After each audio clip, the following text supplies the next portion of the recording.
not sales of XRP ultimately. Um, Did you read Ripple's argument for why they think those sales should be excluded? yeah, I think the case for the ODL sales is pretty strong. I mean, I hope that the judge, reconsiders her position on that. They're not sales in the sense of a security, in my I don't opinion. I Like don't know there's if she fully understood the product when she made the first ruling. Um, Obviously she had a lot to take on with this case, and not only to get to develop a deep knowledge of cryptocurrencies, but also to be able to take on one of Ripple's more advanced products and also make a determination on XRP. I think Ripple's just kind of reciting to her like, "Hey, this use case. Are you sure you meant to rule this way?" Yeah, that's interesting. If Torres didn't like understand about that, that's a tough oh, maybe that wasn't like her primary concern. It wasn't really brought up in the case. I mean, all this institutional sales, the 770, those weren't ODL sales. It was a different kind of sales. So it was direct sales to institutions. Well, she never Um, actually. Well, she never like really took on the ODL sale issue head on. She kind of just said lumped him in with the institutional sales. So I think Ripple's trying to say, hey, are these differentiated based on their utility? I mean, I think the simple fact that, I mean, Ripple's argument of saying the XRP is held for 3 seconds, there's no profit or loss. I mean, that alone gets rid of the whole for a profit part of Howie. So I don't even think it really makes sense for those to be securities. yeah, and I agree. I think it's possible. I mean, it's definitely possible they lose on that argument. You can't. It's a coin flip. You don't know, but I think they have a strong case there. My question was like, okay, well, if they can't sell it institutionally, Cashta was of the opinion they're not even trying to sell it institutionally. Like they'd prefer to just to sell it. I'm not sure about that. I'm not sure I'm convinced of that argument. Um, I'm a little concerned if they cannot sell in the United States. That would be concerning to like that Reg D part was more concerning than the ODL part to me. Well, I mean, just to be clear, right there, it would only be a short-term issue because unless we don't think these things would get figured out in the long run, I mean, there's going to be ways to register the sales. It's just that it's impossible to register the sales now. Now, I agree with you; it wouldn't be good if ultimately the Well, judge came down with that decision. But I would think if they were declared securities, there would have to be a path to registration there somehow. no, that's the interesting part. At least the way that I read the argument there, Mickle, like the enjoinment is basically a punishment that the SEC is asking for them not to be able to register future sales under Regulation D. Oh, that's kind of funny, actually. Yeah, that's What crazy. is spiteful move? It is spiteful, and that's Ripple's argument. If you read that section on Reg D, they're like there was not a clear opinion about this. That's obvious. And then also you shouldn't punish us. Like if we were wrong about this and we pay, like you should not enjoin us for being able to do Reg D sales going forward. So I'm really curious about that section of the lawsuit. Really stood out to me. I'm like I hope that she agrees with Ripple in that case, and they can still because as a Ripple owner, and I know you are too, Michael, like I don't I would prefer them to be able to continue to sell. I know that some other XRP holders might hate that, but like I like that Ripple can sell it. I prefer than rather just perpetually lending it. I think it's better if they can also sell it and other people can hold it on their balance sheets. Yeah, no, I completely agree. I mean, that's the good news about Judge Torres, right? I mean, Judge Torres has obviously been someone who's been very willing to understand a lot of the intricacies of this case. I feel pretty confident she's going to be able to clean up this kind of last bit of it, and I would definitely lean in her. I would definitely bet in her leading in Ripple's favor here. All right, I'm gonna lean with you then, Mick. I'm gonna lean with you. Did you have any change of thoughts around the fine, or are you still sticking to that? Yeah, I thought Jeremy's was an interesting, presentation that he said basically he doesn't think there's going to be any disgorgement. I don't know. I think there could just be like YouTube just chat, in the same way can she's you giving a hear non. JB He talking? made a good argument. I mean, he made a good argument there still is 770 million on, and it's a little bit more than that actually, on the non-disgorgement piece, on the non-penalty piece. I think there's still like That's perfect. those That's sales were perfect. I was still so worried illegal this wasn't going to security work. sales. Let's I, go. I don't know. I don't know it well enough, Mickle. I don't know it well enough to have a strong opinion. I don't think. I mean, I think in this case, like you said earlier, we sort of appeal to authority may be our best bet, since we're basically reading a foreign language when we read a legal brief. Like, we're not lawyers. Jeremy thinks it's going to be 100 mil. It's funny too because it's 100 mil. This is what most of the predictions I hear at this point is, which is kind of funny. Everyone kind of agrees that it's really hard for the SEC to make a full disgorgement case, but everyone just thinks that Ripple's going to get a slap on the wrist from Judge Torres just because Judge Torres' ruling style is to split the baby and essentially give the SEC some kind of win. So it's funny to me that when all the lawyers kind of analyzed the disgorgement case, they kind of come out saying, look, it doesn't seem like the SEC is going to meet this bar, but we still think Judge Torres is going to slap a penalty on Ripple either way, just to kind of say, look, I didn't rule only in favor of Ripple. I did hit Ripple with this. That's a pretty common See, trend but I'm I, hearing. I felt like, and I said this morning, like, I felt like they can prove, what the difference in purchase price was for buyer A versus buyer B, when the buyer B is getting a worse price. It doesn't even matter if buyer B asks the SEC to sue on their behalf. Like, that seems like they can make that argument that they were treated and got damages, even if they don't care, or if they made a profit because of like opportunity cost. I think it's possible that that's going to be at least what they argue in their reply brief. Well, yeah, I mean that seems to be the argument they kind of brought forward. I mean, from my understanding, based on listening to most of the attorneys kind of talk about this, their general thought is that even if it's just more that this is more of a theory than any kind of argument with any precedent to it. So Jeremy Hogan, in his thing today, he was kind of like, look, I understand the point the SEC is making, but there's no case law around that. And the fact that there's no case law is obviously going to be an issue, because if you don't have any case law, then you're counting on Judge Torres to be the first one to invent that case law. And it just seems to me like argue like I said it earlier, it's almost like looking at it as a glass half empty rather than a glass half full. I mean, these institutions still got discounts. They're all clearly still in profits. The SEC didn't find anyone who wasn't in profits. So is making less money than someone else actually grounds for damages? I think that's going to be a tough thing for her to really lean into. And the last thing, Mickle, on the case, like, for my question, is this Govel case, or Govel. I guess that case like just happened a couple of months ago. Is that accurate?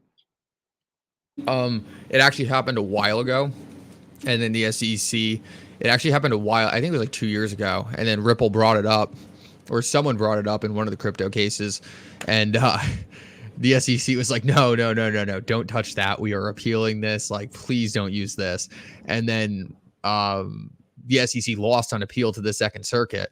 And so this is now reconfirmation from the Second Circuit that the SEC absolutely needs to prove these things. And that's why Meta Law Man was talking about this, and he's like, Ripple got extremely lucky that this got ruled on right before this ruling, because now the SEC either is going to have to take this to the Supreme Court, which I guess they're saying they won't do, or they have to abide by this Second Circuit. And my understanding is this is a big issue for the SEC, and that's why a lot of people are saying Ripple got really lucky in which the order of these events took place.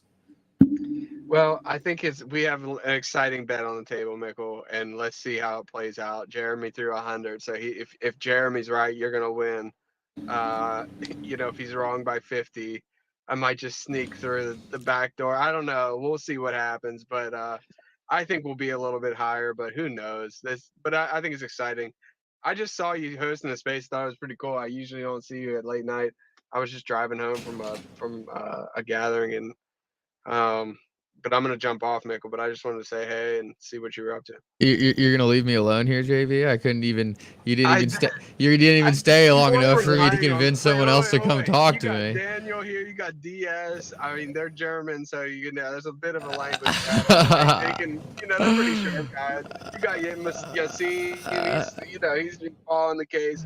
I mean, Mickle, you didn't even tell me you were doing this space. This was I just dropped I you a can. text 2 minutes ago. That's what I Did call you last minute. really? That's what I call last minute Oh, warning, Mickle, I JV. mean, I'm not a 9 o'clock kind of guy. I got 2 kids. I'm a 33-year-old man. I'm going to bed. I'm I just didn't know you texted me, but I was sorry, man. I mean, I don't mean to bail on you. I was nah, like, bro. I'm totally messing with sitting in you, my man. driveway. I'm sitting in my driveway. I got 60-year-old people like looking out the window. They're like, "What do you?"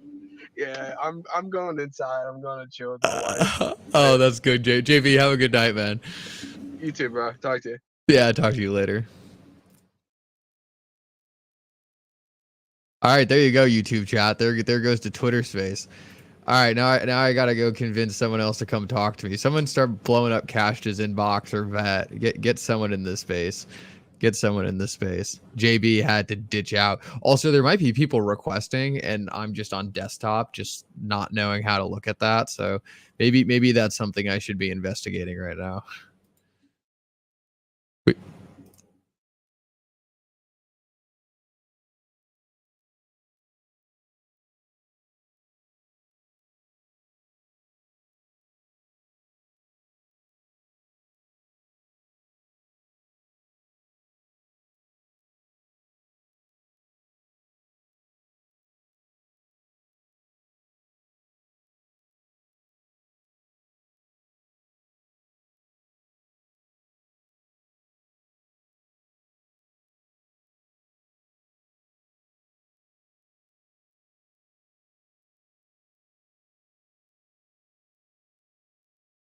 Oh man, I just accidentally rugged it. I just accidentally rugged it.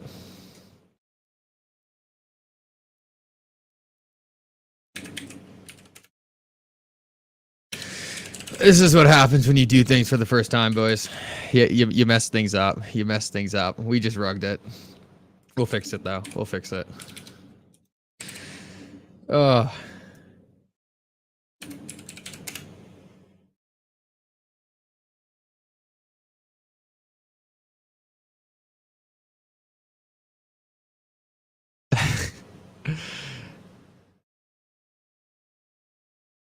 What are you gonna do? Well, let's see what's going on in YouTube land. I don't know why people weren't jumping up to talk. I mean, I had JB and DS and Daniel are just sitting there. We'll get it popping off. We'll get it popping off. Round two. Round two. For anyone wondering, I rugged my own space. Becoming a habit of mine to rug my own space. So we're gonna have to fix that. Oh boy, now the microphone's not connecting. Guys, this is bad. I don't think people can hear me on X. If you can hear me in this Twitter space, let me know. I have a feeling you can't. This is gonna be an issue. This is gonna be an issue. Oh shoot. All right. Can I resurrect? I had everything working perfectly. I shut down the space. I know you can hear me here. I was wondering if people could hear me on X. I know you can hear me on YouTube. I don't think the X people could hear me, which means you guys couldn't hear the X people talking. I mean,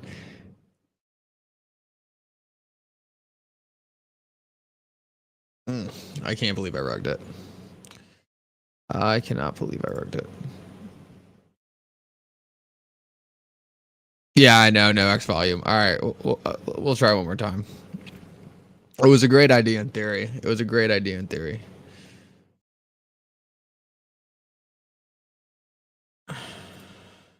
Great space.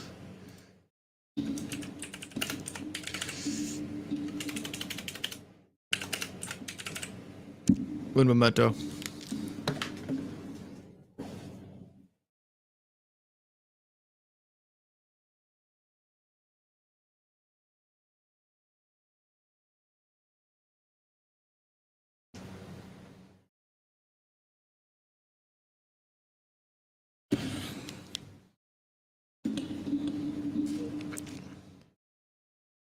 Yeah, Keith, I'm trying to do X and YouTube at the same time. I had it going. I had it going good, and then I blew it. I just absolutely blew it. It was a failure of epic proportions. I need X to prompt me to use my microphone. I need X to prompt me to use my microphone. Testing, testing, testing. No. No, why does X suck so badly? Oh, I don't know how to fix this. I really don't. Testing, testing, testing. Dang it. Dang it.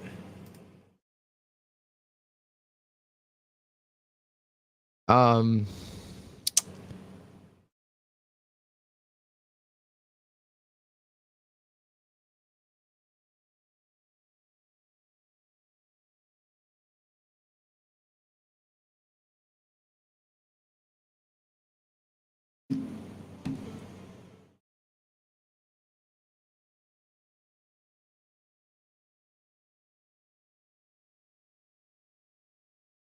you guys can hear me, give me a thumbs up. I'm trying to stream this on YouTube right now while also being in an X space. So if you can hear me, drop me a thumbs up. All right, awesome, awesome, awesome. Now I need to see if I bring someone on stage, chat can hear, and then we'll be all set. We'll have this entire debacle figured out.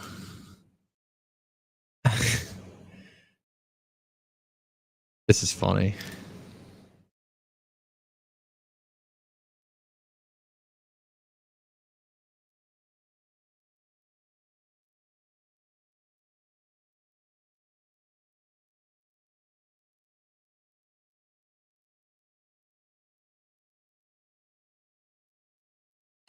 All right, let's see what we got in chat. Okay, you got everyone in YouTube. Just so you guys know, I know you guys can hear me. I know you guys can hear me. The problem is the people with X can't hear me, which is a completely different issue. But we'll grind. We'll grind. We'll grind. The question is when I pull people onto X, if you guys are gonna be able to hear me.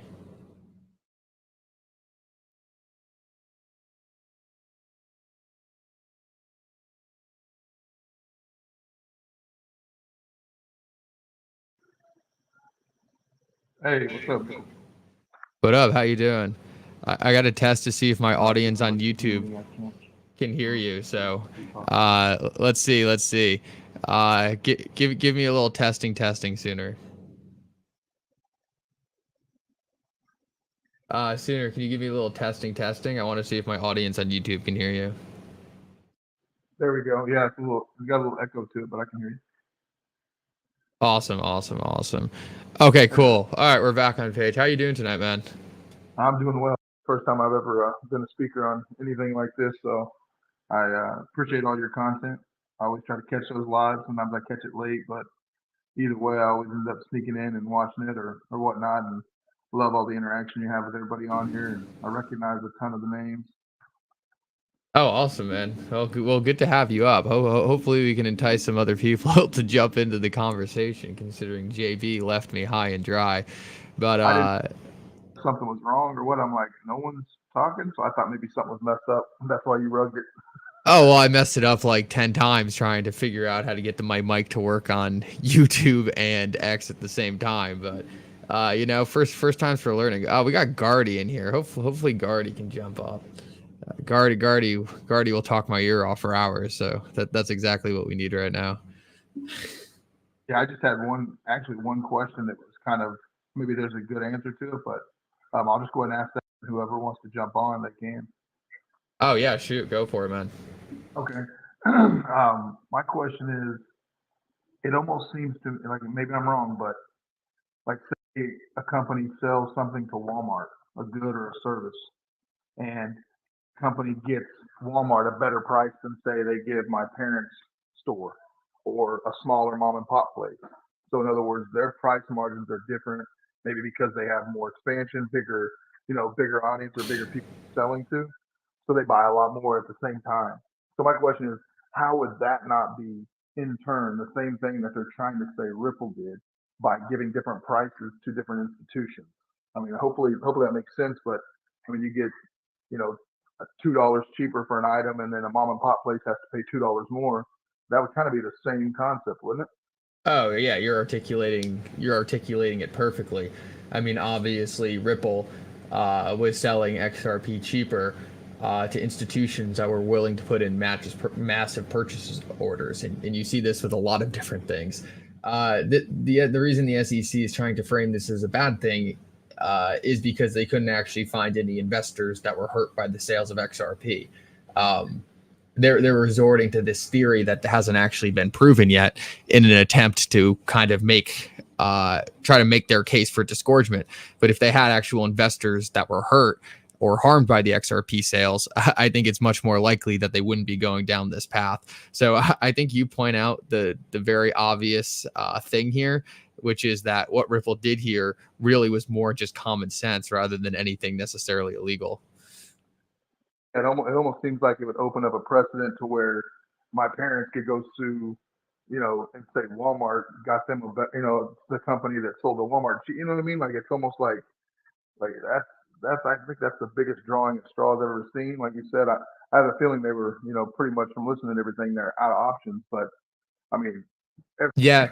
The only difference on what you're saying is, and you make a great point. The only one difference is the difference that in this case their sales were considered securities. But I can tell you for a fact there are many times when you're selling securities where you can actually offer discounts depending on the allocation of the security that you're offering. So it's a practice that's already done. I just went through my study for my Series 65, and one of the things you learn about is discounts are offered to institutions based on size. So this is a practice that's already done. You would never make the case that if you're offering an institution a bulk discount on a security that other institutions are being damaged. So I think the point you make is something we see often in the real world, and it's kind of funny to see the SEC try to turn this into a reason for damages. all right, cool. Yeah, I appreciate you clearing that up because that does make sense since it's being on the security level. But well, anyways, like I said, man, I love it. Appreciate you letting me get up here. Say what's up to everybody. I'm gonna get these kids to sleep and keep on listening. So I can't wait to hear the information. Have a great Oh, night. awesome, man. Congrats on jumping up on your first space. It was great talking to you, great meeting you, and glad you enjoyed the lives and stuff. Absolutely awesome getting to talk to you. Yep, you too, man. Have a good one. Yeah, you too.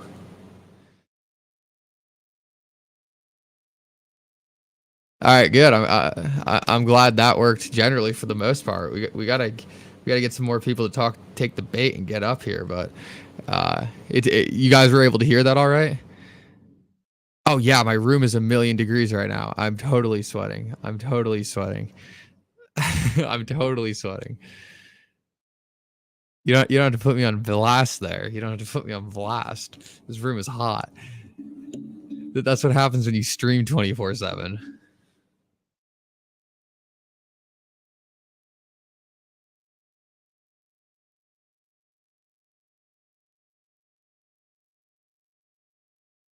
Awesome, awesome, awesome, Jeff Thompson. It's so funny because I'm sitting here talking to all of you on YouTube, and everyone's just sitting in this space, and absolutely nothing is being said. Yo, if anyone wants to come up, just request. I'm just talking to people in my YouTube live stream right now. Like I said, I'm YouTube live streaming this X conversation. So if anyone wants to come up, ask questions, you're more than invited. There's no special agenda here at all. If not, I assume people will join at some point and start talking. And if not, we'll just sit here in silence. No problem, Silver Days. No problem, Silver Days.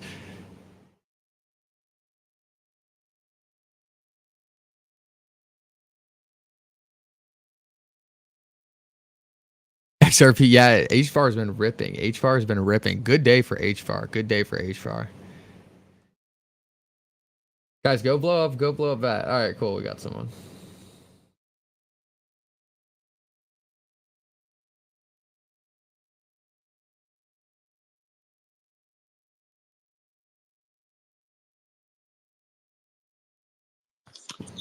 Yo, what's up, everybody?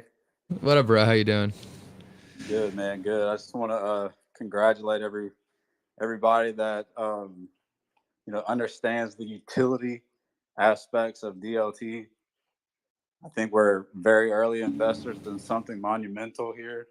You know, the XRP community has amazing researchers in it. Thank you, They've STM been doing Surge. their Really work day appreciate in, that. day Really out. appreciate that.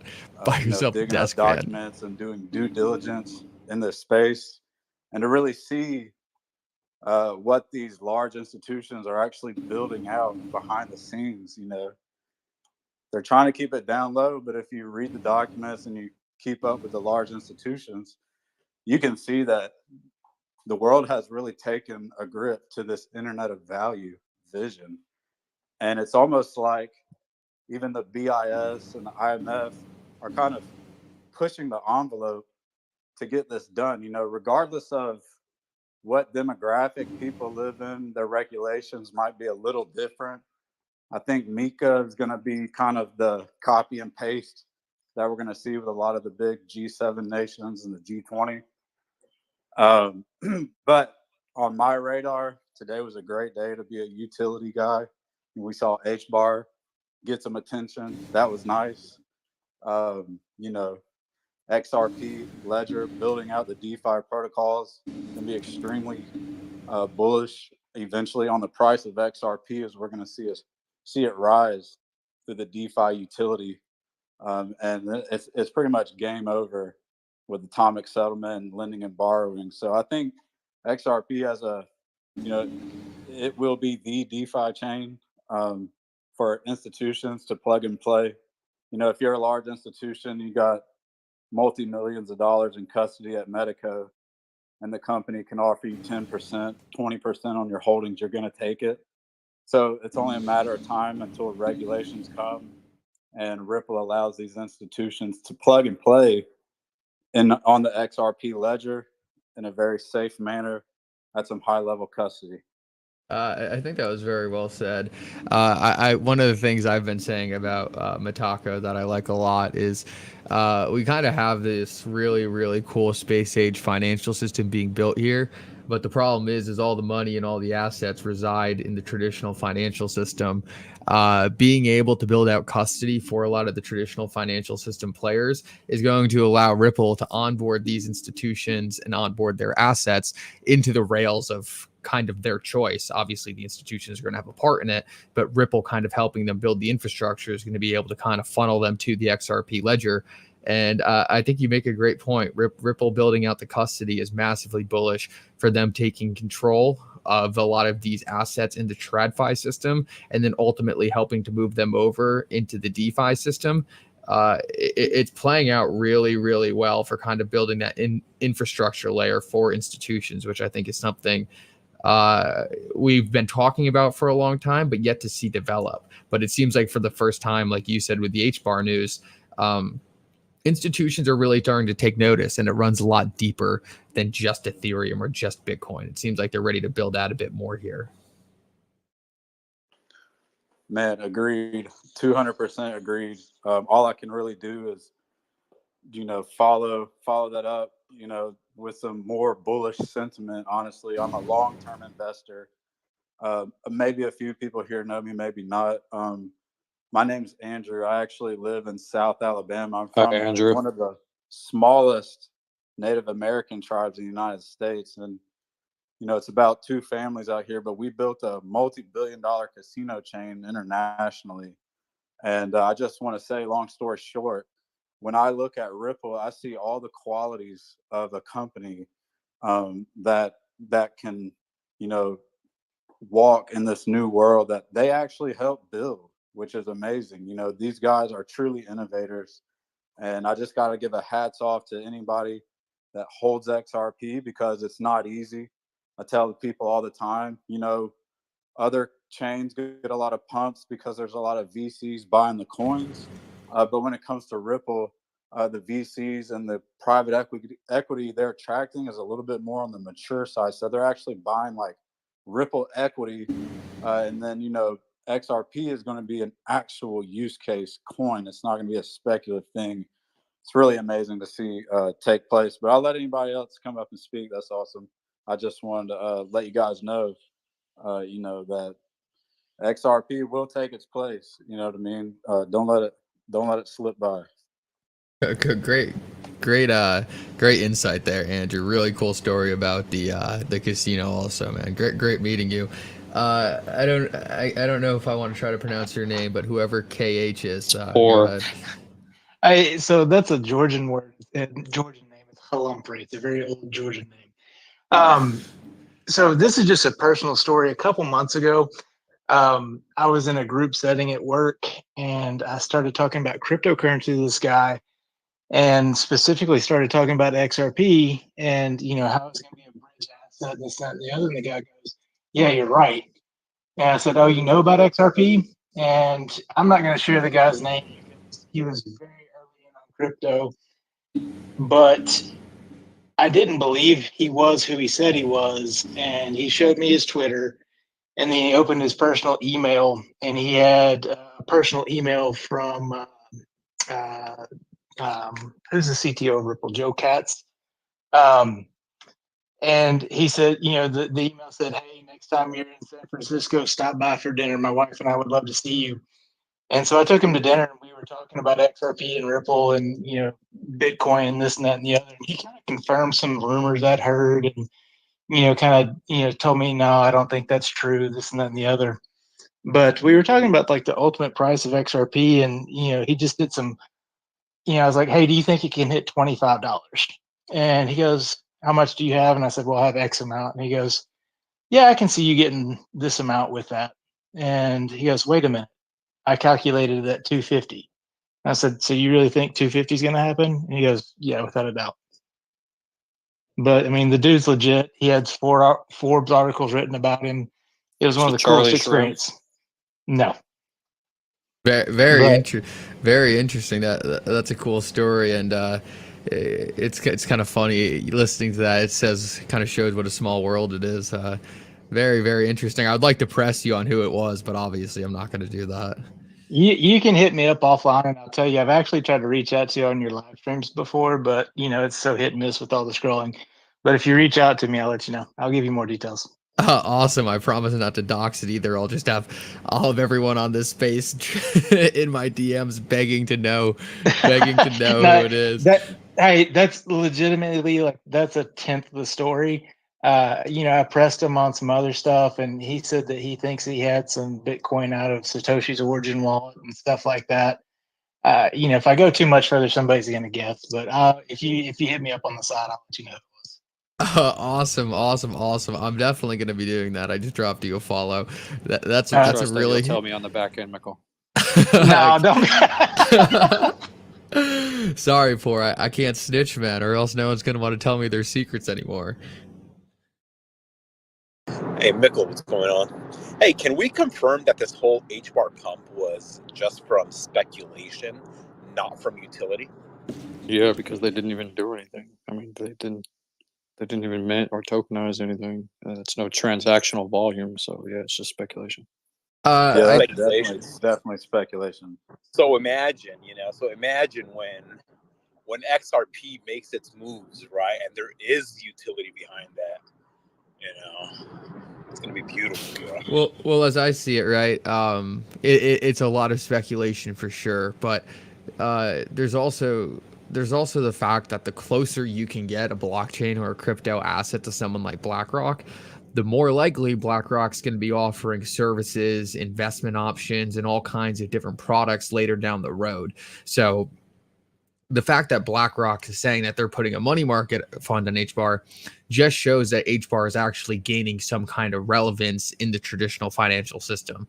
And as I talked about earlier, one of the biggest problems with blockchain is we have this great technology, but we don't have any value really on the blockchain from the traditional financial system. So if you can start convincing the traditional financial system players to come over and start using some of this blockchain technology stuff, it's going to get really, really, really interesting with the amount of money that's going to flow in over the long run from the big institutions also speculating on these assets. So right now, the pump we're seeing, you guys are 100% right.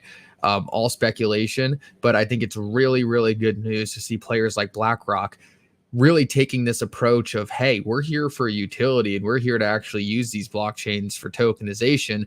We're not just here simply to ride these speculative pumps up and down. So ultimately, the news does get me pretty excited and just showing that these big institutions are really starting to take this asset class seriously for the first time. And I think BlackRock is kind of a funny person to be pioneering it. I wouldn't have expected a lot of this to flood in from BlackRock, but they're really taking a crypto first approach here, and I'm liking it.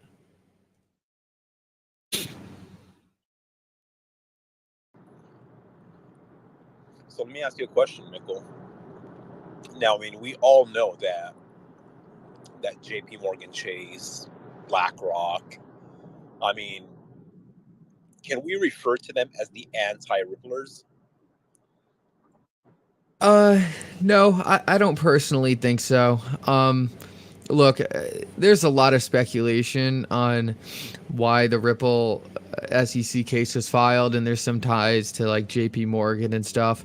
But look, I'm very, very convinced that once this case is over and once there's clarity for XRP and these institutions don't need to worry about SEC backlash, they're going to be doing all these same exact things that you're seeing on HBAR with the XRP ledger, or different things with the XRP ledger. I'm really not convinced in the slightest that a lot of these institutions have any kind of long-term hatred towards Ripple or XRP. And if you actually read some of the JP Morgan internal memos, JP Morgan themselves said that XRP is poised for significant adoption if Ripple can beat the SEC in court. I think a lot of these institutions are just waiting for this case to resolve before they really step in to using XRP or using Ripple's technology. It's just a black eye whenever you're dealing with the SEC. And I think most of these institutions who are regulated by the SEC just want to try to stay on the SEC's good side. Poor, go ahead. I was also going to mention that, yeah, you guys know that Ripple partner or Rule Match or whatever the tokenization platform, one of their main investors is what's his name from Consensus, isn't it? Joseph Lubin and them. Who is the first? What was the first part you said? Joseph Lubin is one of the investors, or maybe it's just Consensus as one of the entity, is one of the investors in the Rule Match partner with Ripple.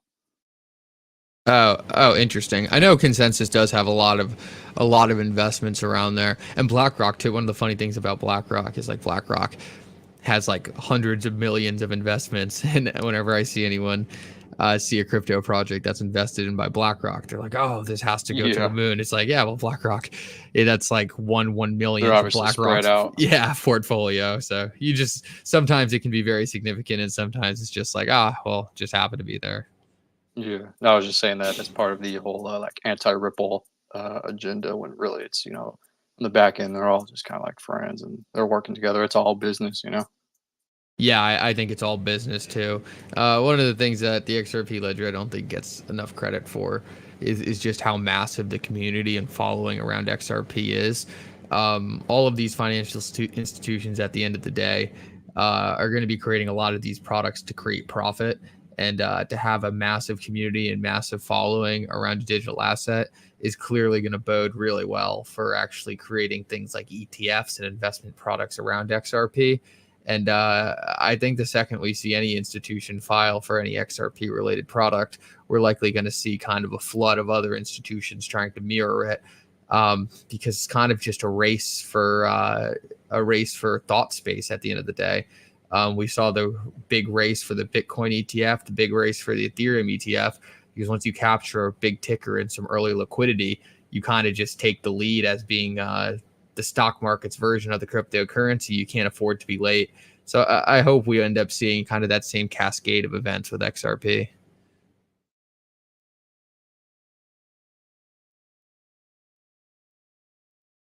NY Crypto Lawyer, you got anything? I saw you jumped up.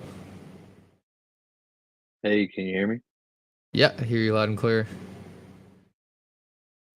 Oh man, I'm just excited. I like the progress that's coming across the XRPO. I also like what R3 is doing with Corda.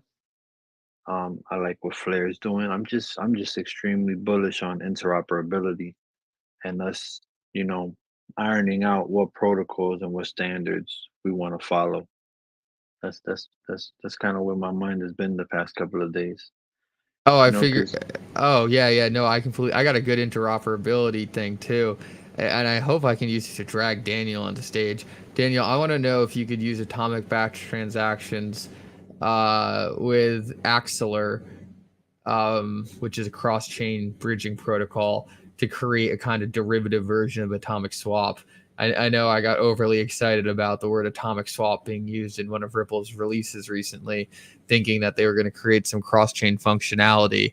Would be really curious if you could combine atomic batch transactions with something like an Axeler to create cross-chain functionality and try to create essentially a bridging protocol using the XRP ledger. But New York Crypto, I completely agree. Interoperability, I think, is one of the things really holding back the cryptocurrency industry. There's not a lot of good interoperability protocols. no, 100%, 100%. And I think there's good interoperability protocols coming, but we're yet to see any of them really be seamless. It's still a lot of work if you want to go to one chain or another, and it almost always involves a centralized exchange.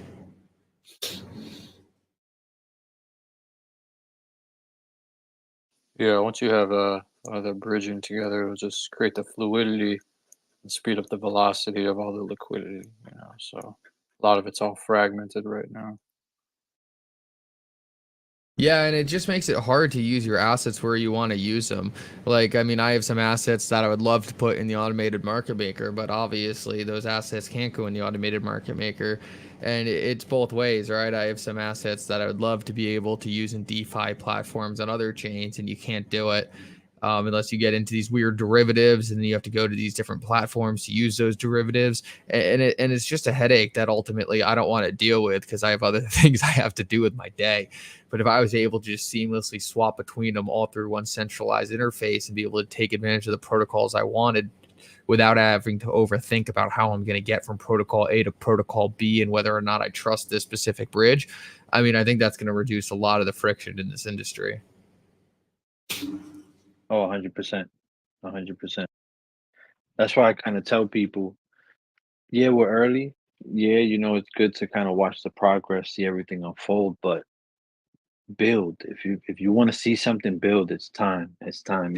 We're still waiting for big institutions to come and bring that old world influence and that old world usage into this new digital world. So you have a time, you have a little bit of leeway to kind of build what you want to see in this ecosystem. I need to start a business where I just sit there and rattle off all my crypto ideas for builders to come take and give me a cut, because I have more crypto ideas than you could ever think of. But just, I mean, I'd only have like 15 minutes a day to work on them, unfortunately. But I think there's going to be a lot of new exciting stuff coming. I'm doing a space tomorrow with XP Markets. They're doing a launch pad feature on XP Market, which I'm super excited about to see how that plays out. I think that's going to add some kind of crowdfunding to the XRP ledger.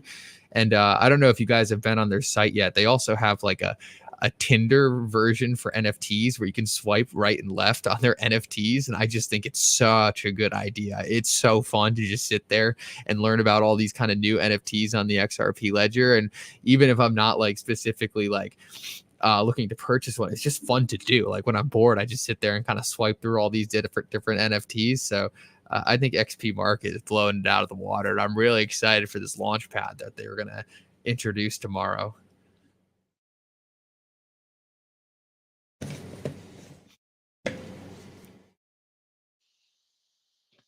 Since it's quiet, I want to say one kind of trolly thing. Third ranked Gaian's better than the others. That's for an audience member. Shots fired. I like it. That's always allowed. Dude, how beautiful is it, man? I mean, that H-bar market cap is $5 billion, and they have over $2 billion in volume. That's freaking awesome, man. So imagine XRP, right? So XRP having a day where the volume is like $20 billion, man. Holy shit. That's what you want to see. Yeah, I think those days are closer than further away. There's a lot of announcements you have to imagine that have not been put out there in order to stop what you're watching with HBAR from happening in the price of XRP. One thing that I always come back to is a specific allegation by the SEC in the Ripple SEC case is that if Ripple makes an announcement and XRP goes up, then essentially that could lead to people thinking that XRP is the security of Ripple. That was an allegation in the SEC's case. I don't have any proof that Ripple or Ripple's legal team told Ripple, hey, make sure you don't put out any announcements that pumps the price of your token, because the SEC is going to use this as a way of trying to say that XRP is a security. But I know if They I did was that with the stablecoin news. They strategically timed that stablecoin news with Uphold at a technical breakout on the low time frame of the chart. I was watching it. I tracked it. I posted it on my page. Very interesting. I'll have to check that out. Yeah, so I wouldn't be surprised if they're purposely trying to make sure that a lot of this news doesn't pump the price. I did see one interesting theory that essentially Ripple just instructs its market makers before they announce something to get ready for increased volume, and then essentially the market makers are ready to handle the volume, have XRP there to sell to the buyers, which I find that theory very interesting. I don't have any proof, like I said, to say that it happens directly, but it would make sense to me if I was Ripple's legal advisors to tell Ripple, hey, be very cautious about doing anything that's going to move the price of XRP. And if you do make an announcement, make sure you have enough sell volume to cancel out the buy volume.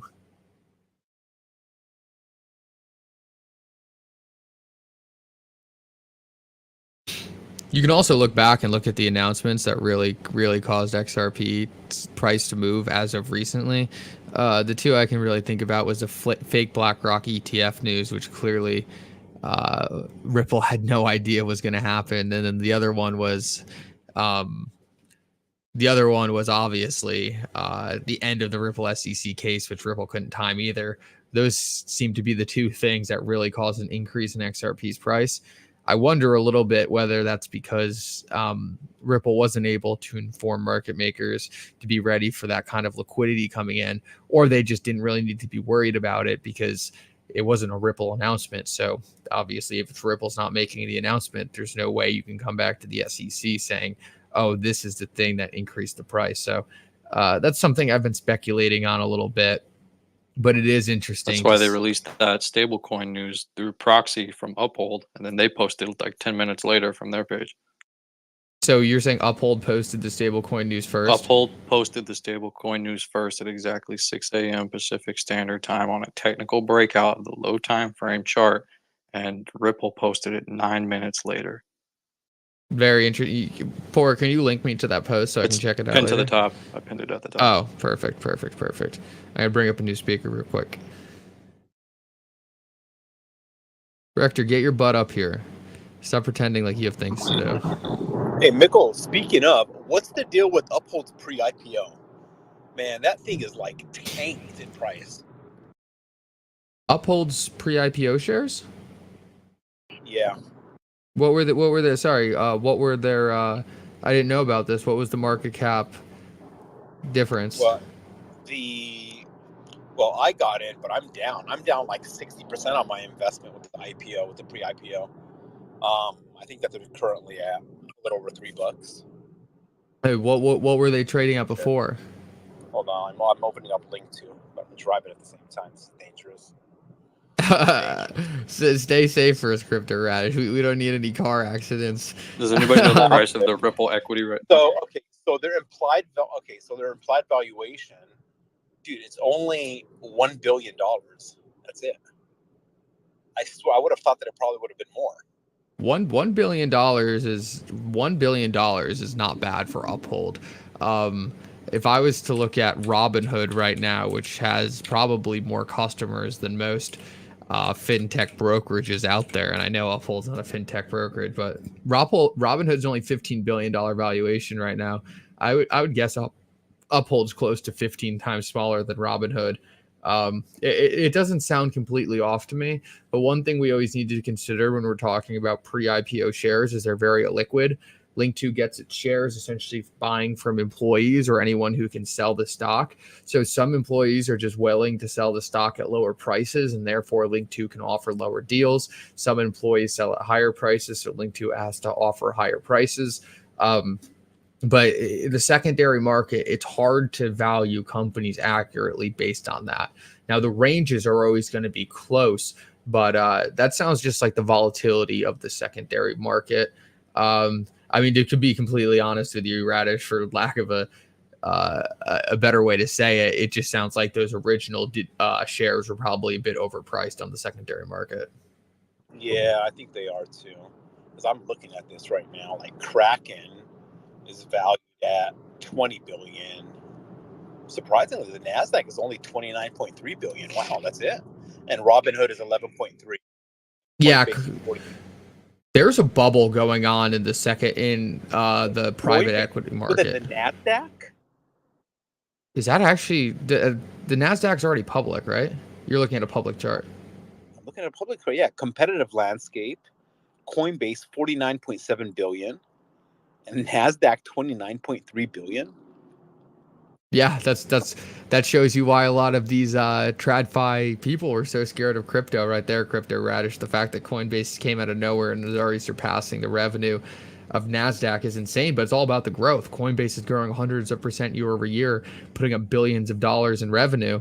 And let's just take a look at this. Is a good thought experiment. Well, Coinbase after the Coinbase IPO, they all, I think that broke the test limit for them, where they're like, well, we got to get a crypto strategy now, you know. Oh, for sure. So we got Nasdaq revenue of $6 billion on the year. What do we have for Coinbase revenue? 7 billion in 2023. Yeah, like, oh my god, that is so embarrassing for Nasdaq. Valued at 29 billion, makes $6 billion, right? Their ever revenue, and Coinbase is 49.7 million, and the revenue is 7.8 billion. So it's just a couple of billion away from each other. That's insane, dude. It's an embarrassment. It is an embarrassment for the Nasdaq for sure. And the Nasdaq is only growing 4% year over year. And if we take a look at Coinbase's revenue, it's growing 50% year over year. So that goes to show you why these people are so scared of the cryptocurrency industry. I mean, they're about to pummel the TradFi system, absolutely pummel it. Yeah, Radish. That's very interesting. I'm honestly, I'm not gonna lie, I am getting very, very excited to purchase some Uphold shares. That's gonna be one of my next purchases, I think. Now it's hard because I really also want to purchase a lot of Tesla shares right now, and I only have so much money to be able to buy these shares. And Uphold's hot on my list, but so is Tesla. You made money on Tesla today, Michael. I know that. Yeah, I haven't bought Tesla in a long time. The last time I bought Tesla, let me take a look. The last time I bought Tesla was ever around December to January of 2022 to 2023. It was back at these same prices, and before that, it wasn't since like 2018, 2019. I'm very picky with my cost basis on Tesla because it's so good. I never like to do anything that might mess it up. But I mean, the prices right now are just getting too juicy. I might have to step in. Yeah. But I like Uphold's business a lot because Uphold just plugs into all the different exchanges.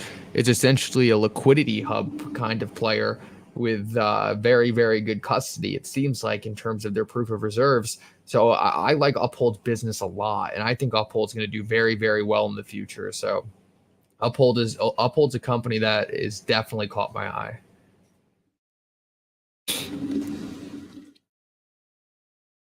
Ripple pre-IPO shares are trading for a massive discount too. They're only trading at like an $8 billion valuation. I mean, it's going to be pretty wild to see Ripple's financials when they go public, but an $8 billion valuation to me sounds far too low. Yeah. What are they selling it for right now? $44 a share? 44.84. I think maybe it's close to that. I can't check right now. Yeah, But you can get it for a discount, right? Like if you got like one of your representatives over at Link 2 and stuff, and you say, hey, I want in and I want X amount. I mean, they'll negotiate with you on the pricing, man. I'm pretty sure you can get a better price. I can't believe Kraken's trading at $20 billion valuation. Kraken is insane. Have you seen SpaceX? Oh, SpaceX is insane. SpaceX Do you have $104? The implied valuation is $341 billion, man. So, I mean, this just tells you, like, invest in Tesla and put your feet in cold water, man. That's insane. That's absolutely insane. It's wild that SpaceX would be demanding that. I think SpaceX is one of the biggest bubbles the private equity market has ever seen. That thing is going to crash hard when it goes public, in my opinion. Now, I'm a massive fan of SpaceX, and I would love to pick up a ton of shares when they do go public, assuming there is kind of a run to the exit door on that private equity. But I think that valuation is quite honestly insane, and I think we actually are watching a little mini bubble in the private equity market. I'm seeing Kraken only makes $47 million, which... Okay, Kraken's expected... Oh, I don't know. If anyone can find Kraken revenue, I'd be curious.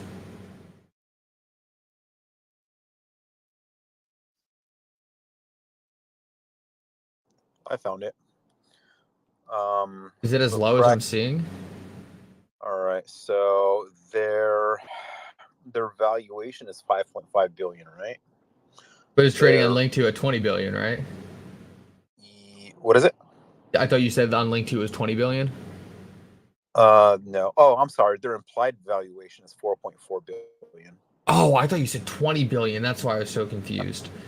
No. Okay, 4 billion sounds accurate. 4 billion sounds accurate. Yeah, as far as the revenue goes. No, it's not actually. Oh, here we go. Kraken. No, it doesn't say. Normally it would say. It's interesting.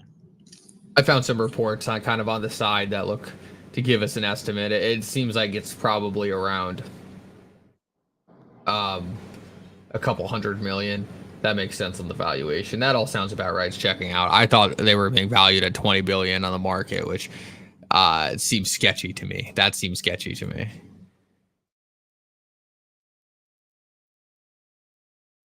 $10.10, what up? I saw you jumped up. If you have anything specific you want to get into, shoot. Yeah, man, I was just going to say, as a person who owns 2 Teslas and Tesla shares and XRP, I think people are crazy not to be investing in Tesla right now.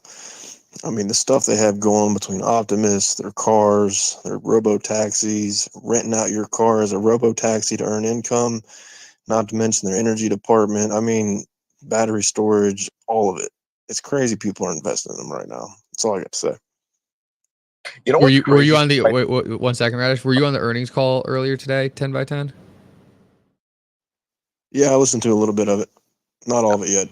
I liked it. I kind of listened to it, and it to me it made me very, very excited about the future.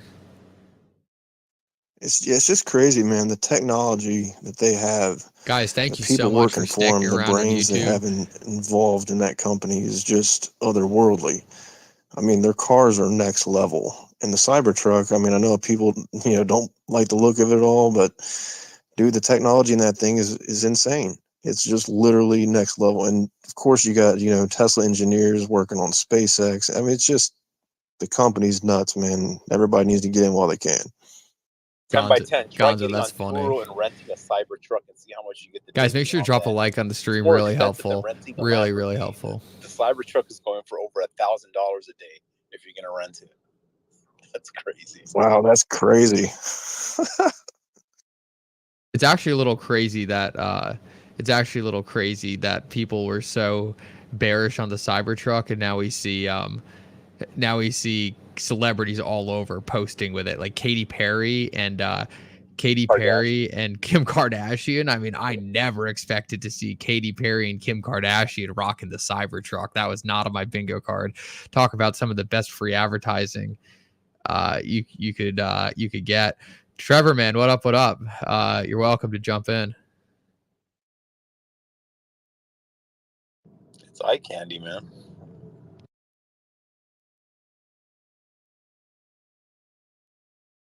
I don't know if you heard me, Trevor. You're welcome to jump in whenever.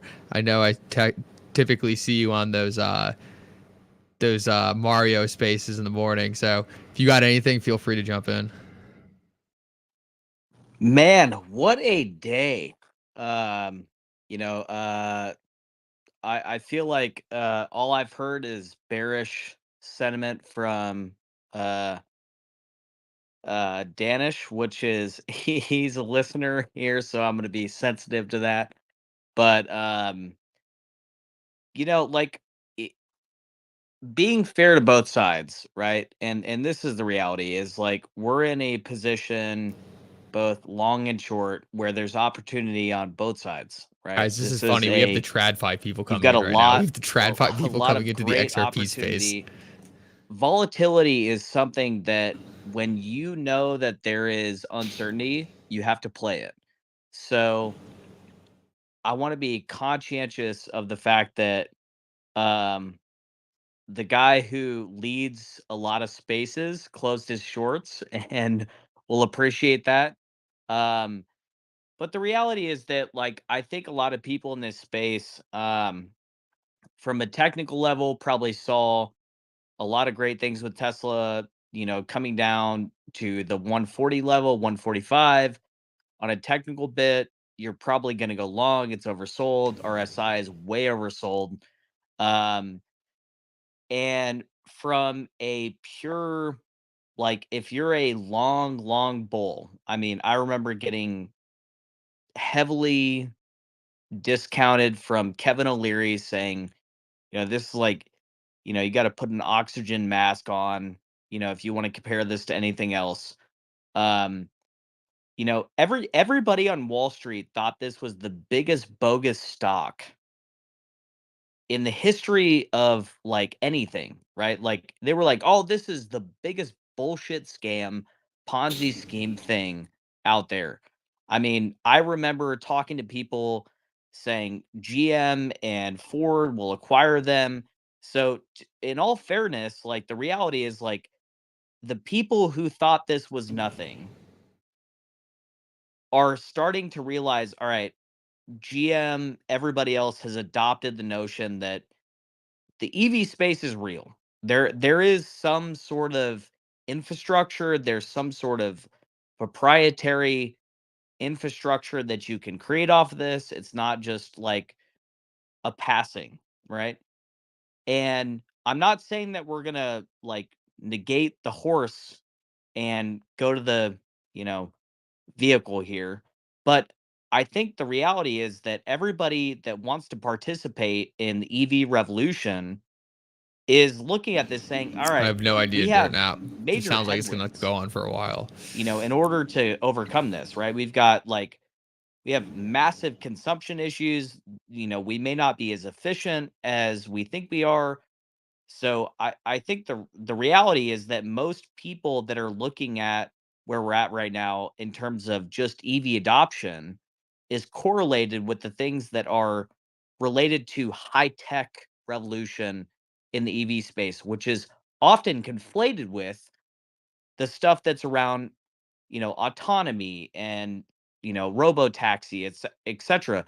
And I think there are a lot of fair points that we bring up in the morning, like every day, where it's all right, how conflated are we being with we have all of these great aspirations for more efficiency on the combustion, i.e., adoption of EV, etc., and being cleaner around our energy, versus where is the adoption of efficiency? The adoption of efficiency, which everybody would argue is if I drive my ICE combustion, vehicle down the road, and I like listening to rock music, and Danish loves listening to, Drake, Push Up, on repeat. I don't want to be with that person. Like the carpooling mechanism of the EV space and the adoption of how we collaborate as a society on robo-taxi or whatever it may be.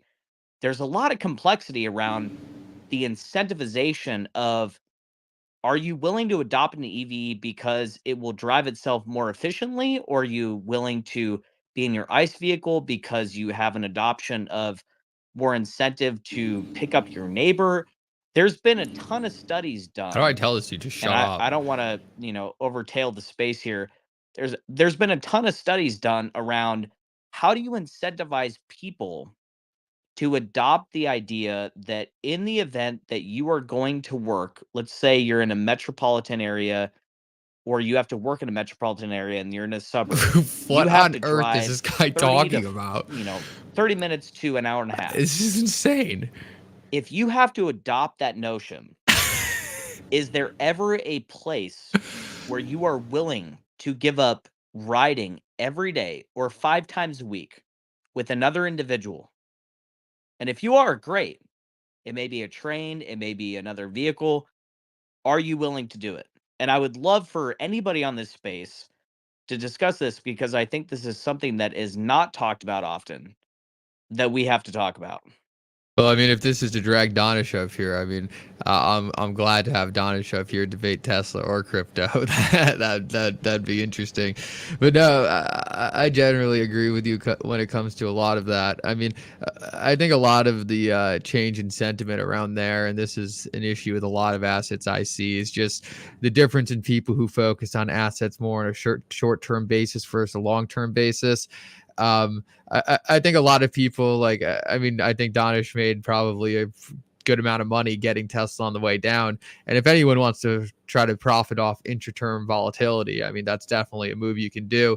But for me, right, I mean, this is obviously for me a big buying opportunity for a company like Tesla, and just kind of hearing that long-term vision still in play, hearing rationalization behind things like the employees being cut, hearing rationalization behind kind of the strategy to do robo-taxi, hearing a lot of that stuff from Elon just kind of reminded me as an investor that the long-term thesis is still fully in play. And I understand that some people like to do different things to make money in the meantime, but me, I'm really focused on just accumulating more shares, because when I hear that vision for what Tesla's looking to execute on, and kind of Elon still committed to making that happen, I mean, to me, the stock goes down a certain amount and Elon just gets fired back up. And a fired up Elon is something that is typically very, very good for the company over the long run. No, can't agree more. I think, you got like 90 plus people here. What's interesting right now is to really like consolidate the thesis. And yeah, our oh boy, Danish came up. All right, fair enough. But in reality, like one of the great things about the spaces in the morning is that we can talk about, thesis on what Tesla has done, right? Like you got to remember, um, I was to be frank on this thread, I was 20 years old sitting across from Kevin O'Leary. Ironically, his I think his son's name is Trevor, but no relation. Unfortunately slash fortunately, I wouldn't want to be his son. How long do you But guys think this one's you gonna know, last? O'Leary's son basically had to check him on the fact that Kevin O'Leary had no awareness of the fact that the data protocol and the processing of what Tesla was doing was capturing images I wish on he a was daily drunk. basis, Like that right? would be a So good excuse. there's such a lag, and I guess this is where like Danish, maybe like you can talk, and I would love, we've got like 100 and some odd people listening here.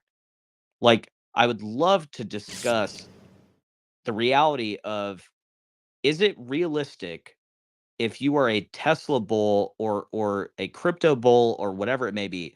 Because I feel like there's some correlation here, right? Like if you're a Tesla bull, and you can adopt the notion that your car, when you drop it off at work or whatever, is going to go make money for you, i.e., if you're going to invest in a cryptocurrency, whatever, that there's a notion of tangible value behind it that's not going to get deflated. Is there some premise that we're just totally nuanced to?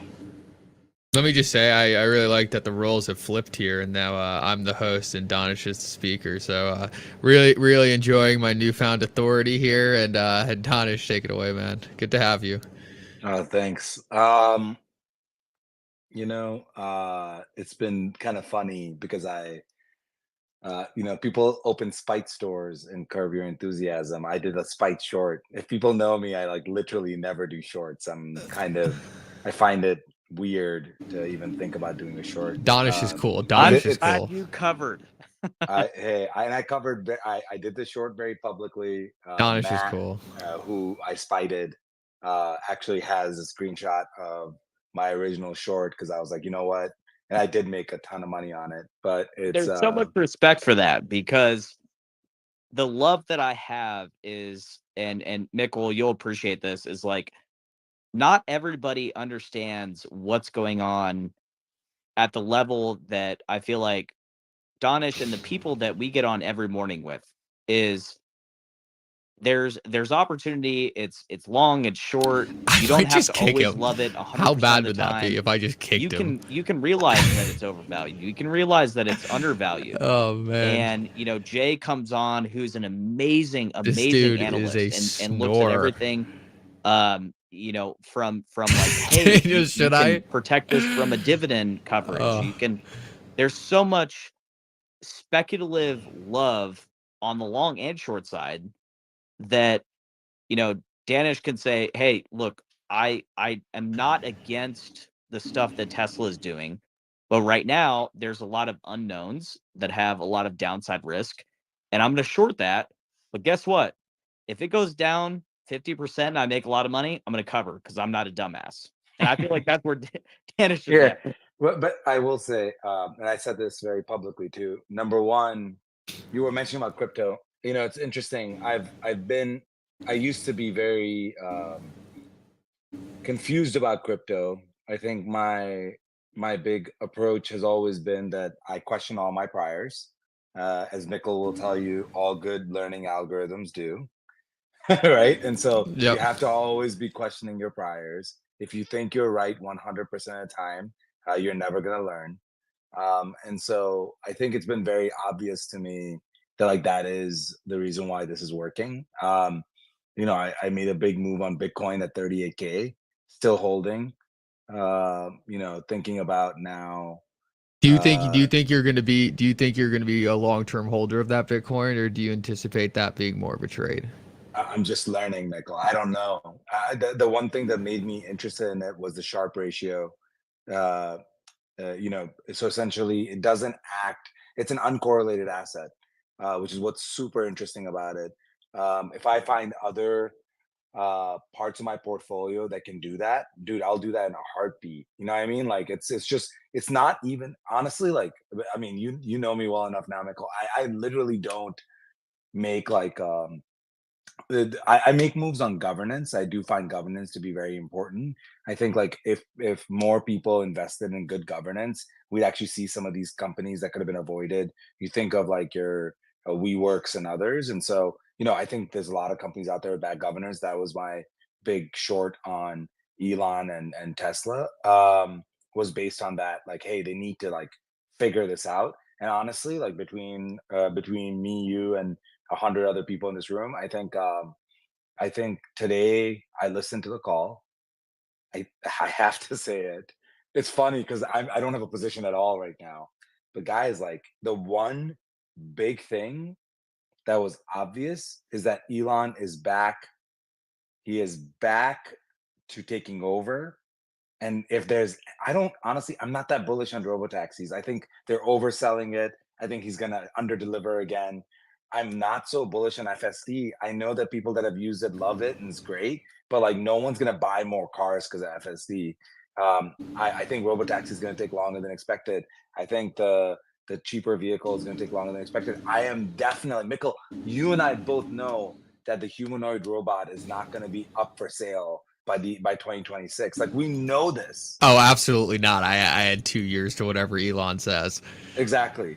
But what I do know is that Elon is pissed. And what I do know is that he's back. And I think that's one of the biggest things I took away from it too, Donish. Is that what's most scary about this conversation? In all reality, what that I'm actually bullish. I'm no, not bullish. not that you're bullish, just that Elon's pissed. Like my whole consensus is that when PayPal, like, we got to remember, like, like the OG Elon got pushed down the stairs, concussion, people shitting on him.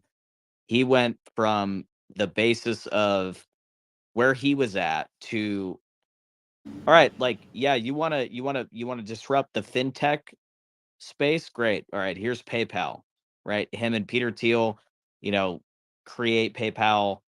He exits, he, gets a weird McLaren, and everybody disses him for it. And then he somehow becomes a evangelist for Tesla and the early Roadster. And the OG story I'm never is letting this that guy up again. there was a premise and an investment thesis to, there's a value to, like, heavy torque, beautiful EVs that both Lucid and others have taken on. And the only player to do it at scale right now is Tesla. And I'm not saying Thank you, Hardly. that Tesla is the end all be all to the EV space. What I'm saying is that they've been the frontier to what I feel like Elon, whenever he steps into an industry, you ought to be scared. Well, it's interesting because I've got to say, the one thing that was, so look, nothing has changed about the environment. Competition is here. I'm not worried about US competition, but global competition is here. I don't think that FSD has like some huge lead. Anybody that knows anything about this space knows that a bunch of these cars have sensors and they're going to sell their data. And there's a bunch of different companies that are building in this space. I think the aggregated data across multiple different sensors, across multiple different companies, there might be some interoperability issues, but let's say that Waymo has already figured some of that out. There's other companies that are actually working off of this right now. I don't think autonomy will be a Tesla only play. There's a ton of governance issues that still exist. I think them moving to Texas is a big mistake. I think they're going to have unionization in Fremont, California. There's like a bunch of things that are happening that are still happening. But guys, like, the one thing that you cannot discount is that GM beat earnings today, and he had to come out there. He had to come out there. What do you mean he had to come out there? He had to come out for his earnings today when the GM CEO had the biggest grin on her face, right? Earlier in the morning. If anybody watched that GM earnings, she was acting like she changed the world. And he had to come out there and give bad news on earnings. And he had to like save his company. And there is no one who is more dangerous, who is more exciting than Elon with his back against the wall. I have to say, I was listening to that call and I was like, wow, I think he prepped. I think he prepped for the call. It was crazy. Well, that's why the stock was up, because the earnings weren't good, right, Donish? It was because essentially Elon's back, and no one wants to get in Elon's way if Elon's motivated. It's crazy, and it's crazy that the market's pricing that in. So this is an interesting dynamic, right? It's Mikkel and Donish, like, the complete polar opposites. So people who are listening, this is like, I don't even know. This wouldn't even be like David versus Goliath in this conversation. All right. I think me and Donish probably agree on stuff more than you would think. I think the only place me and Donish really disagree is I'd consider myself a little further down on the end of the risk curve than him. I think I'm probably more willing to step into an asset or an industry before Donish, but ultimately, I kind of feel like me and Donish kind of understand technology in a similar way, and I really do believe that if I could sell Donish on some of the cryptocurrency stuff that's not being pitched to him by people like Rand Nooner, he would have a much better understanding of the utility in this space rather than someone running around pitching scams to massive audiences. 1000%. So this is where I want to like clarify the basis, right? Is that Donish is well aware of the fact that if you provide utility, there's economic value, right? Like Donish knows the healthcare space at a level that not a lot of people know, right? And you know the crypto space at a level that not a lot of people know. And what I feel like's conflated often is the high economic value versus the speculative investment. And what I feel like has been a constant issue is that around EVs, it's been that around crypto, it's been that around healthcare. Like Donish will talk about the PII data leak and all this other kind of stuff. The reality is at the end of the day, we have a massive issue where there's no real recognition of reality I hate this around dude. the true infrastructure of what matters to everyday people, which is healthcare, which is transport, which is all the things that Donish and I talk constantly about, which is the if inflationary data points that constantly get rifted back and forth. But the thing that's interesting to me, and I don't know if this is a basis of conversation or not, so throw it out, is when we talk about crypto, we talk about, the reality of risk, etc. Like, where are people missing the curve on exposure? Because See you later, C. Donish just brought up an amazing point, which is like Sharpe ratio to his portfolio. I don't want to be correlated to risk assets. So what is uncorrelated that we're not talking about?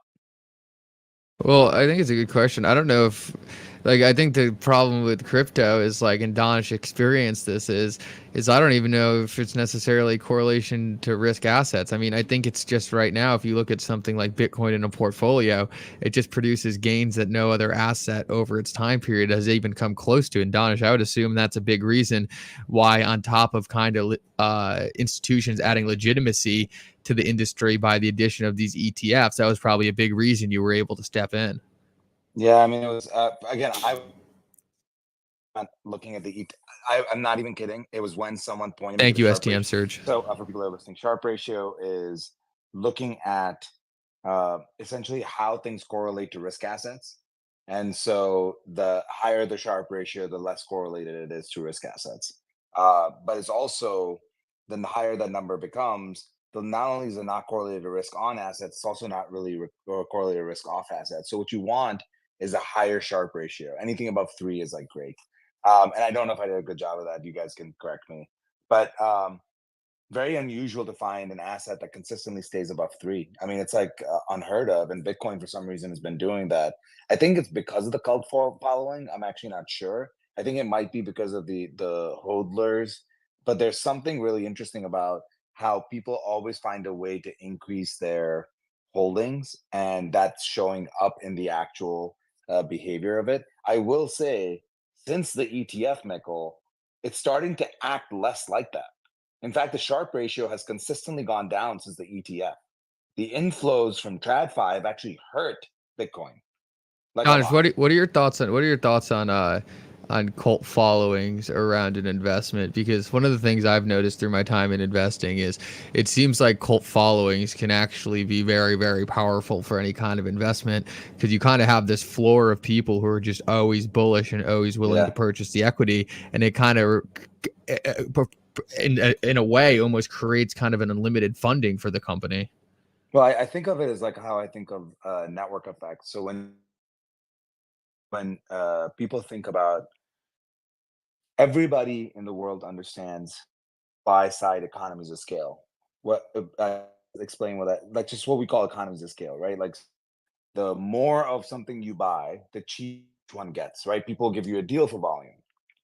The harder concept is demand side economies of scale, what people call network effects, which is that the more people that use something, the more valuable that thing becomes for other people. Think like Facebook. Like if none of your friends are on Facebook, there's no reason to be on Facebook, right? And so cult followings are kind of like that, which is the bigger the cult, the Zach more Rector valuable it never becomes to be a cult member because you feel like requested you're to part come of this up. I would group. have loved to have And him it's up really, rather than really these hard, but clowns, it's but what are you quite gonna do? exponential, right? Like we've Bitcoin, there's a bunch of people that have become just Bitcoin maxis over, right?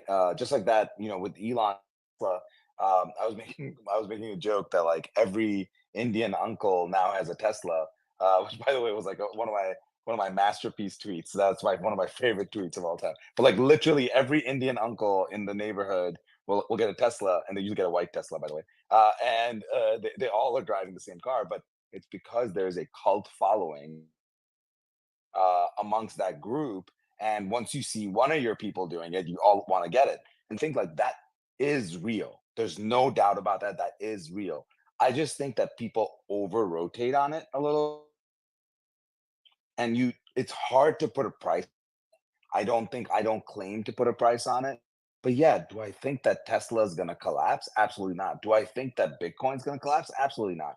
But I don't let anyone troll some narrative that I have to fall for, and I'm just naturally skeptical. Hilariously, the part of me that people don't, that I'm insanely optimistic. Like the people are so worried the world's gonna end or that the U.S. dollar high and all of this. I don't believe any of that. I'm gonna fix it all. And I know that sounds crazy, but Mikkel, you're talking about the risk tolerance stuff, man. Like, I'm assuming you don't have kids, but because you sound pretty young, but No, you I might have don't. kids. Uh, Thankfully.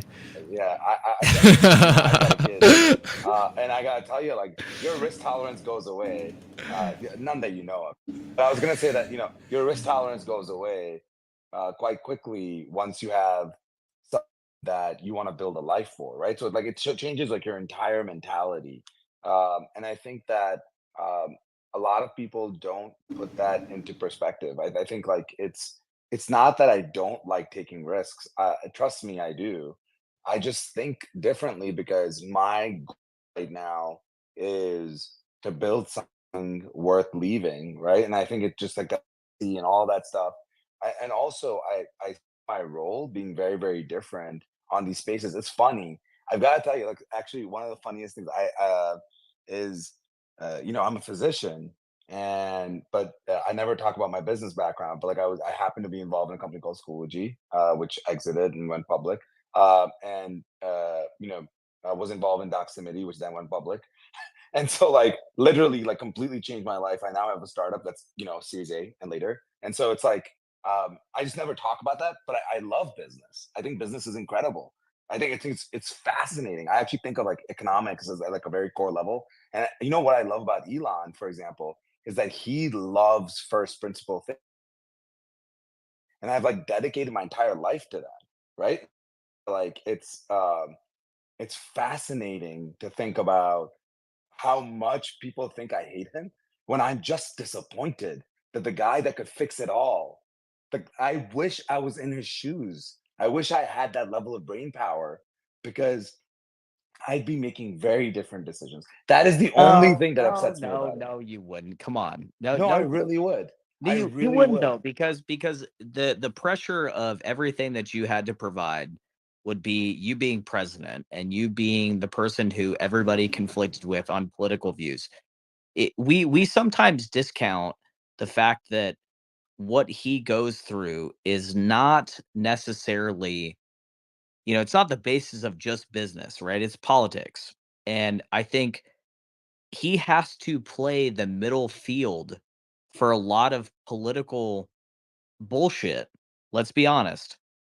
He has I- to I'm I'm play. telling you, it's the fact that if you watch some of his old interviews, um, he talks a lot about dissent, and he talks a lot about people saying no to him and learning from customers and getting feedback and he's now surrounded by a bunch of people that just say yes to him all the time, and I think that that's a huge no-no, Huge Donish, I money. got a switch up question for you. Do you think SpaceX on the private market is overvalued right now?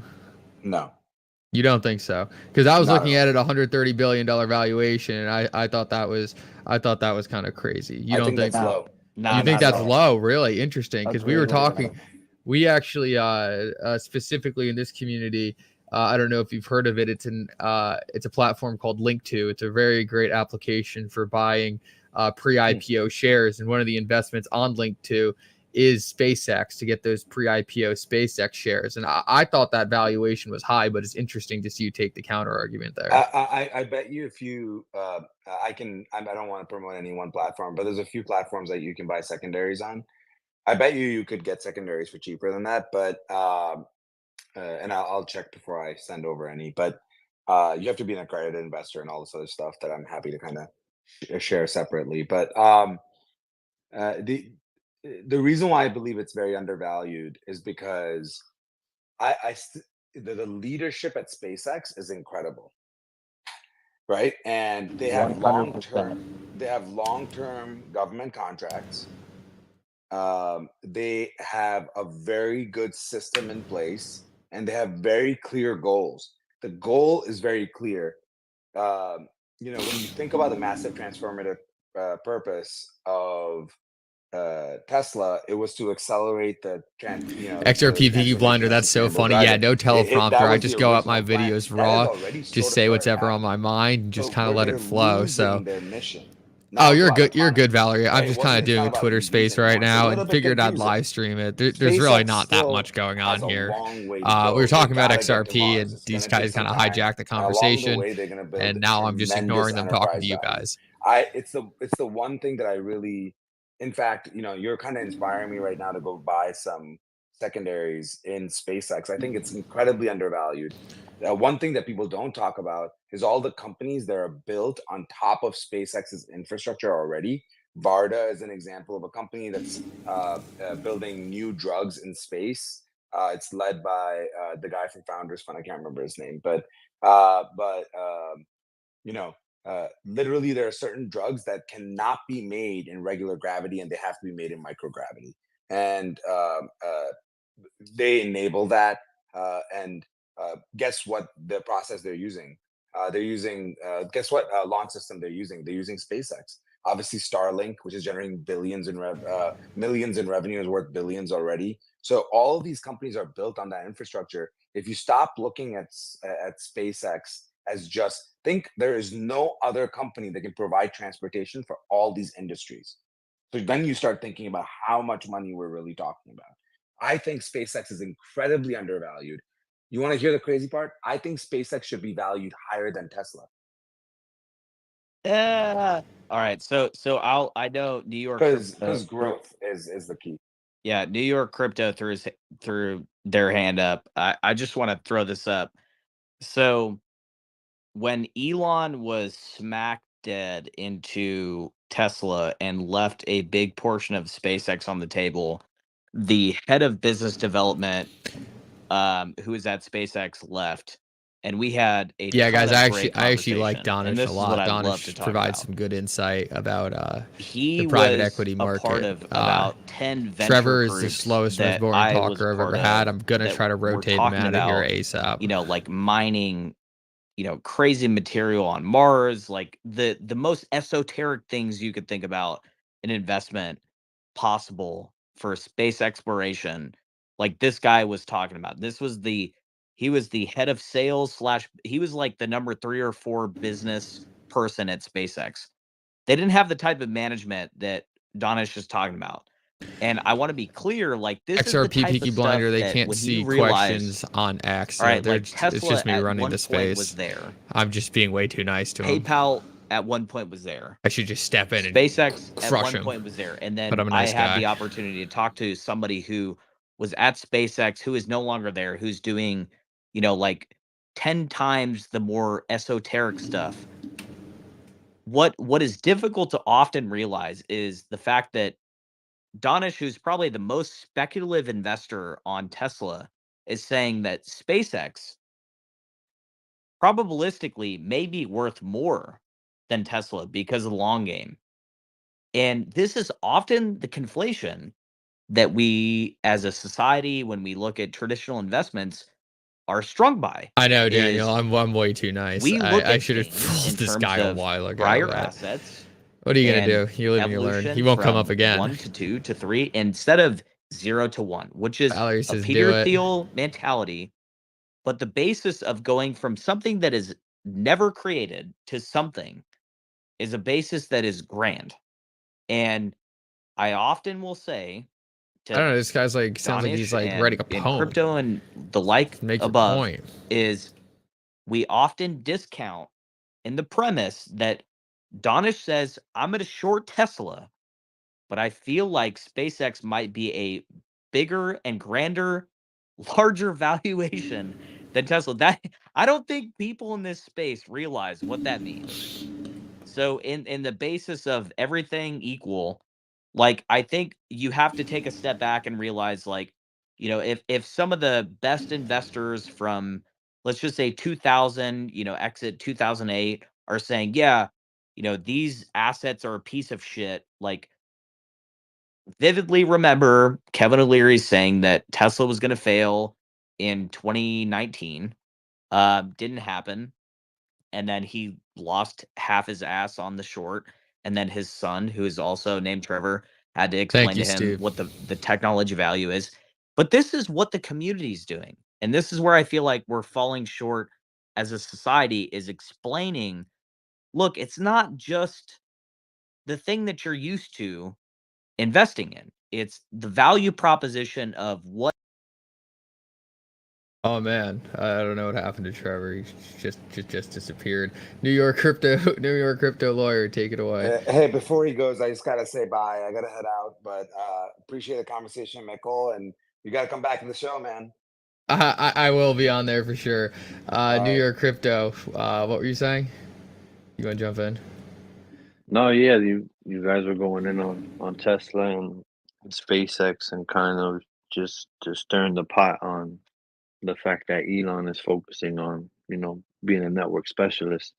And one of the things that I'm looking forward to is X being that last bit of connection that kind of gets thrown on top of all these other companies that then can allow for all these payments. So we know that there's going to be 25 states where He's they have the requesting to get payment back on. He licenses. didn't get that. He didn't I'm get waiting it. for the How did he not 25 get it? to be It released. could not have been more And obvious. then, you can potentially be in your Tesla. You could potentially be an astronaut, doing some Starlink communication or work, and you can communicate, accept payments via X. Yeah, for sure. Guys, I want to pivot the conversation back to XRP and crypto. I don't know if anyone has any specific XRP crypto conversation, but yeah, I want to try to bring it back to that, and if not, we can move on. Oh, it looks like Trevor left the space. Wow, talk about some rambling there. Well, at least that's over with.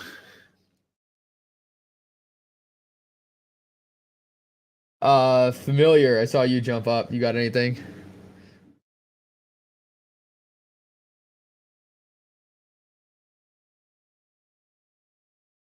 No, I guess not. Yeah, I don't know. That was quite the segue into a deep philosophical talk on Tesla, man. Oh boy. You know you love it. Yeah, it's all right. What you got for me, What you got for me? Not much.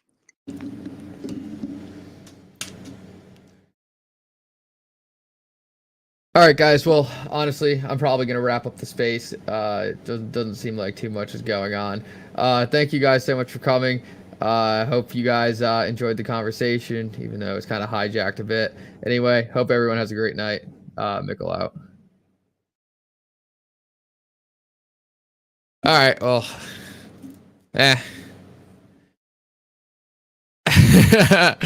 yeah, I kicked Trevor and everyone just stops talking. Yeah, I mean, honestly, it was a good experiment. Um, it was a good experiment. I mean, realistically, I probably won't do that again. I'll probably just for now on just um record the live stream if I actually have like something planned. I think just trying to do like a random conversation space probably isn't the way to do it going forward. So you live and you learn, right? You live and you learn. I'm gonna check out HBAR real quick. Other than that, I'm probably gonna shut it down. That's funny though. I'm glad you guys at least had a sense of humor throughout that entire thing. That like Jesus man. That dude was gonna talk in here. I mean, it doesn't really matter because like no one was joining the conversation anyway to make it like interesting.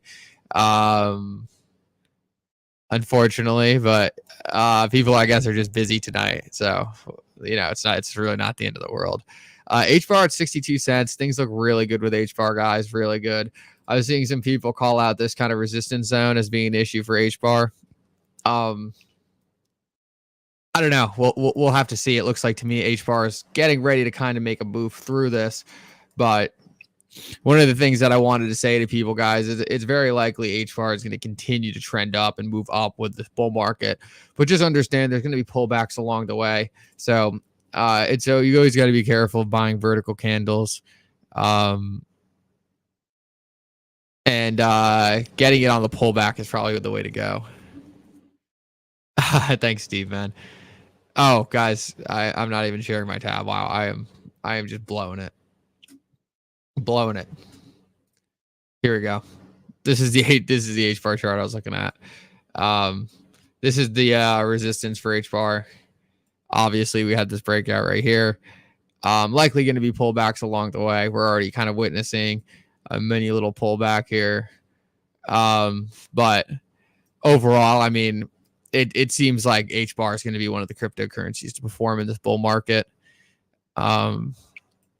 Yeah, HBAR is on the move. It's got a nice pump. And guys, a lot of people are wondering if they're like late to HBAR. I mean, I don't really think so, to be honest. If we take a look at this off the logarithmic chart, I mean, HBAR has definitely made a solid move here, but it's still well under where it was in 2021 and 2022. HBAR is a pretty new protocol. So, I mean, anywhere in this range, right, over the long term is probably going to be a great buying opportunity for HBAR. The fact that we're still at these early parts of the price history is pretty insane. Thank you, Sean, man. Yeah, I mean, it was more of an experiment to see if I could do it.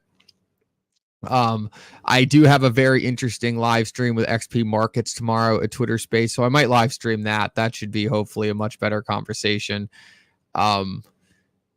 Hopefully not nearly as boring as that one, but what you gonna do? What you gonna do? It's really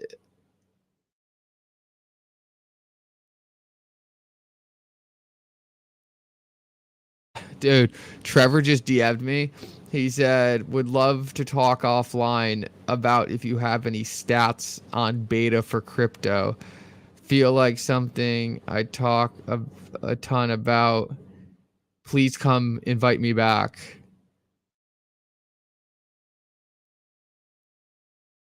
Dude, no way, Trevor. You're never coming back. You're banned forever. I should just block him. I should block him just in fear of him ever coming back to another space. In fear of him ever coming back to another space. Oh yeah, no, we can definitely do this and drive some great conversations. The problem was just, even now he'll never be back. He'll never be back. The problem was that there just wasn't that many great speakers on the space, to be honest with you. There will in an event where there's better speakers, it would really hit.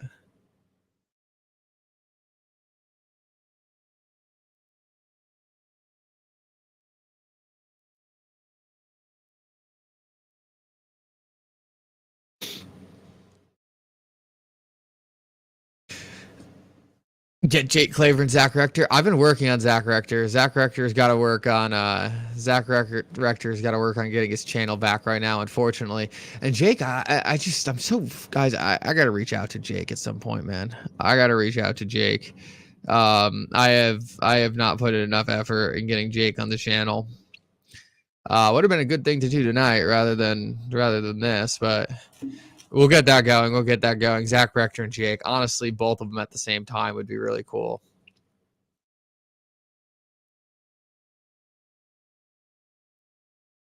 Oh, awesome, Harley Overall. Awesome. No, it's a good conversation. It just wasn't the time or place, you know. It wasn't the time or place. It was a weird mix, you know. Half the people didn't want to talk about Tesla and Elon, and then 2 people really only wanted to talk about Tesla and Elon. So, no, Jake's awesome. I gotta get. I'll text Jake right now. Is Jake doing a live right now? No, he's not.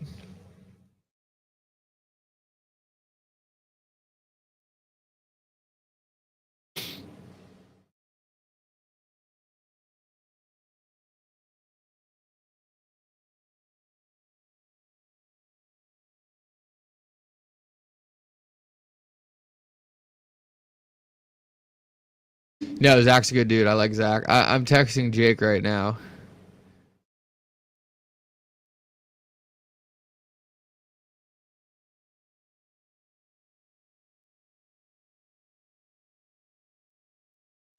What's his group called again? What's Jake's handle? What's Jake's handle on X? Do you guys remember? I follow him. It's just like the Twitter search feature is so bad. I'm typing in Jake Claver and it's not coming up. He probably has a different handle than his actual name.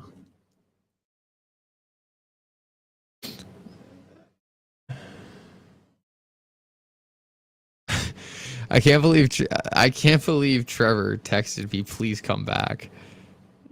That's so funny. Oh man, I hope that poor Saf isn't listening to this. I'm just bullying him. It's not Mastermind. I know I have DMs with him somewhere. I'll just scroll. Jake. How is his name's Jake Claver? I'm typing that in and I can't DM him.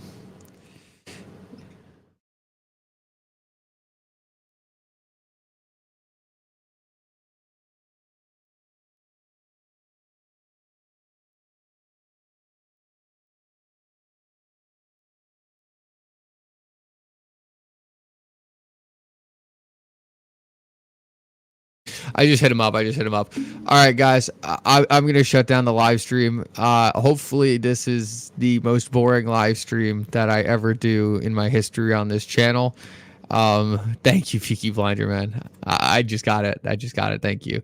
Hopefully, this is the most boring live stream I ever do on this channel, and it's up from here.